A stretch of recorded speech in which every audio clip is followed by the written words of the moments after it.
Boston Celtics were projected to win 45 games in the entire season and had only a 62% chance of making the playoffs. They now have 36 post All-Star break and are one of the favorites to make it out the East.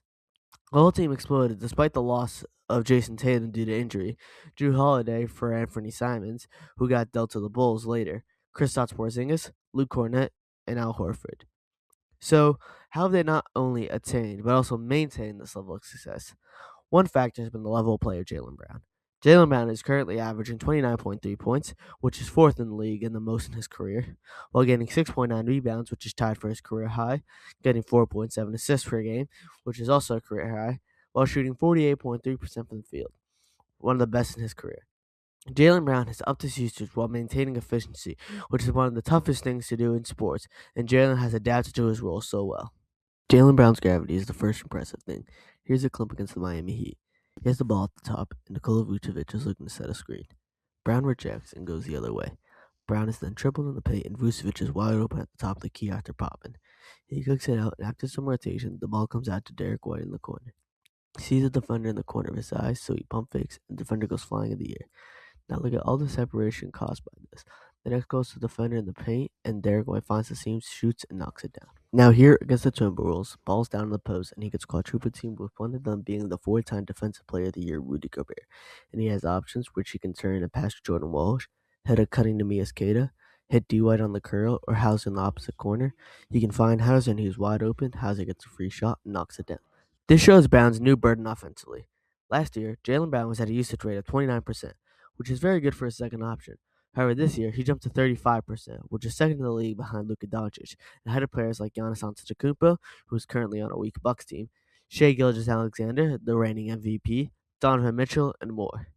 Not only has his usage gone up, but his overall shooting has stayed the same. Last year, Brown's percentage was at 57.2 when he was averaging 22.2 points per game. And this year, he's at 57.1% while scoring 29.3 points per game. He added 7 points on every night and has been just as efficient, while now being guarded by a team's best player, which is the treatment Jason Tatum has been getting for his entire career, and Brown has stepped into that role very nicely. In this scenario, Brown gets the ball at the top of the key. He receives the screen from Queta, and now look at this. Pat Spencer has to fight the screen because Jaylen Brown is still a good 3-point shooter. Because of that 3-point fear, Draymond Green has to step up and guard the three. Because of that, Brown gets a free step on Green and gets to the basket.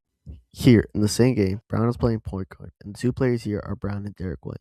Brown will take it up. Now look at all the eyes on Brown, and he is drawing from his gravity. And now D. White notices Melton isn't looking at him. He cuts, Brown finds him, and he gets a layup. Brown draws so much attention that he can get others wide open. Another thing to consider is where the shots are from and the percentage. Here's the chart from Jaylen Brown for 2024 and 2025, where he dominated the paint in certain areas from three. Now looking at the chart from this season, of course, still dominating the paint in three, but specifically the mid-range, making it at an elite rate and being a bucket. Here's a clip from the Lakers game. Brown's going to get the ball at the half, and Luka's going to risk a 50-50 ball, and unfortunately he doesn't get it. So Brown drives down the lane and sees four Laker defenders, one being a shot blocker, DeAndre Ayton. He hands it off to Hauser and then finds Queta for the bucket, all costs from Jaylen Brown. Now, in the same game, off the missed shot, Hauser gets the rebound, and because Queta hits the net, the Lakers are complaining for a goaltender. And Brown recognizes that and sees both Austin Reeves and Luka Doncic complaining and not paying attention. So he drives in head down, and everyone's a step behind him, and he gets the and one. Jaylen Brown, also on the defensive end, has been one of the best in the league while his offense improves, as we stated before.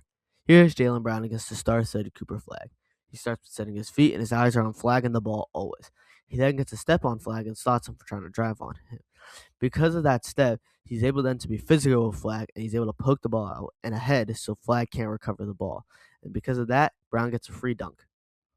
Looking here, after the Celtics' offensive possession, Guy Santos is taking the ball up for the Warriors, and he passes it to Al Horford in the corner, and Brown has a small gap to cover, and he moves quickly and forces Horford to keep the ball high and then take a contested shot.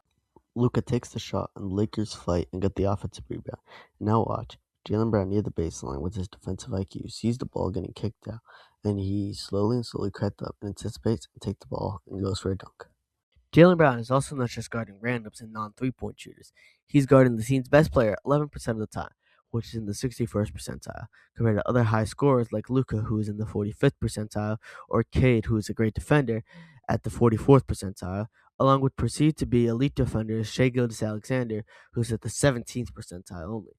From the exact same source, Jaylen Brown is tied for 22nd in the league for the difference between his defensive field goal percentage, which, in other words, when guarding someone, what is their field goal percentage and what is his field goal percentage, where negative is good and positive is bad. He's at negative 4.1, which is very good, compared to the other stars on this list, with Maxey at 1, Doncic at 3.6, and Brunson at 6.6. Luka has the ball at the top of the key and drives in on Peyton Pritchard.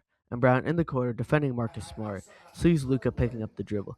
So he quickly goes and is able to pick Luka's pocket when he's not looking. And then he's out to the races with Baylor Schreimer for a 2-on-1 opportunity, and he's able to find the assist. After Brandon Ingram has the ball, Celtics are up 3 with 5 minutes left and 6 on the shot clock.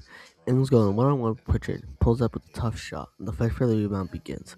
And the Raptors end up with the rebound. However, Brown, knowing that Mamu is going to try to kick it out, so he swipes down and is able to get the ball and flips it to Derek White.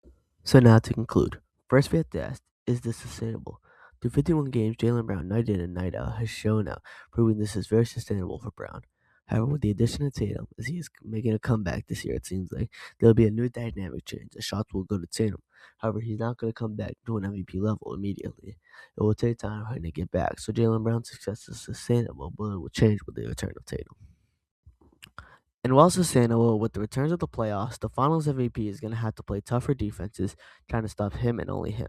While Tatum, if back, will be able to help it, it will be different, as we still don't know if Jaylen Brown can continue being option 1 or if it will be an option 1A, 1B situation as we've seen in the past with the Celtics. Another question will be built out the previews, is how can Jaylen Brown use Tatum coming back to continue his streak?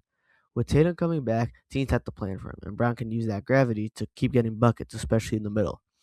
Brown has improved so much and has carried the Celtics to the 2 seed. With all his improvement, he is at an MVP level and is proving his talents and shutting the haters up about how good he really is. Only time will tell how Jaylen Brown will be able to handle the Jason Tatum situation, but the Celtics look like a dangerous team in the East.